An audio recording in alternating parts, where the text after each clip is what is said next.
महाराष्ट्र में मस्जिद में जो अटैक हुआ है, ये एक किस्म से एक टेररिस्ट अटैक है मस्जिद के ऊपर, और 6 दिसंबर कंटिन्यू हो रहा है। और वहाँ पर शिंदे और फडणवीस की बीजेपी की सरकार है, और उस सरकार की वजह से ये सब हमले मस्जिदों पर किए जा रहे हैं।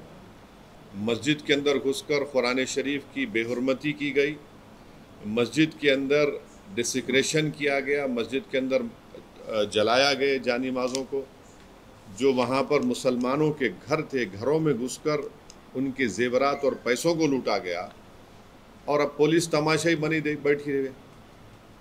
तो ये पूरा इनकरेजमेंट दिया जा रहा है एक किस्म से, इनडायरेक्टली या डायरेक्टली बोलिए, वहाँ की बीजेपी और शिंदे सरकार की तरफ से। इसीलिए इन तमाम लोगों की हिम्मतें बुलंद हो रही हैं।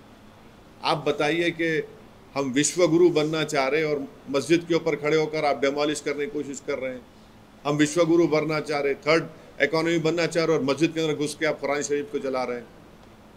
कौन सा विश्वगुरु, कौन सी ये बातें कर रहे हैं? डेलिब्रेट टारगेटिंग है मुसलमानों के और रिलीजियस प्लेस की। इसको इस बात को साबित करता है। केस बुक करे, कितनों को अरेस्ट करे आप? हर वक्त यहाँ पर पिछले 8 महीने से उठा के देख लो, महाराष्ट्र में मस्जिदों को टारगेट किया जा रहा है और वहाँ की सरकार कुछ नहीं कर रही है, खामोश तमाशाई बने बैठी हुई है। तो इसीलिए मैंने कल ये बात कही है कि अब आने वाले विधानसभा के चुनाव में महाराष्ट्र के मुसलमानों को, MIM पार्टी कैंडिडेट्स को आप कामयाब करिए। कोई तो आवाज़ उठाए ना। वो जो पार्टीज बोल रहे थे मॉरल विक्ट्री, मॉरल विक्ट्री, अब तो मुंह से निकल रहा भी नहीं इस हमले के बारे में उनके मुंह से।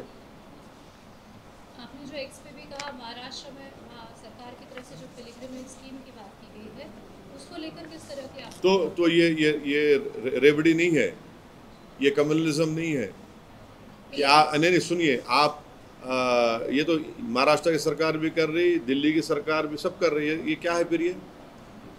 और आप उसमें क्या कर रहे हैं? एक दरगाह, एक मस्जिद। अरे ये क्या है भाई? ये आप वन साइडेड फैसले ले रहे हैं। आप तो संविधान पे ओथ लिए ना, तो आपको सबको बराबर ट्रीट करना है। आप एक रिलीजन के कैसा हो सकते वहाँ की सरकार? मेजॉरिटी पॉपुलेशन के हिसाब से, मेजॉरिटी पॉपुलेशन के हिसाब से नहीं है। सवाल ये है कि मेजॉरिटी माइनॉरिटी की आप जब बात करते हैं वहाँ आपको सूट करता, फिर जब माइनॉरिटी के प्रोटेक्शन की बात आ रही मस्जिद की, तो आप मस्जिद का प्रोटेक्शन क्यों नहीं कर रहे? अगर वो मस्जिद पे हमला नहीं होता, किसी और की प्लेस, रिलीजियस प्लेस पे हमला होता, तो अब तक आप लोग क्या करते? आपके हर टीवी चैनल पर आप लोग शुरू करते, रेडिकलिज्म हो रहा है, अपीसमेंट हो रहा है, हम इसको दबा देंगे। अब तक कितने गुंडों ने घर तोड़ दिए जाते अब तक।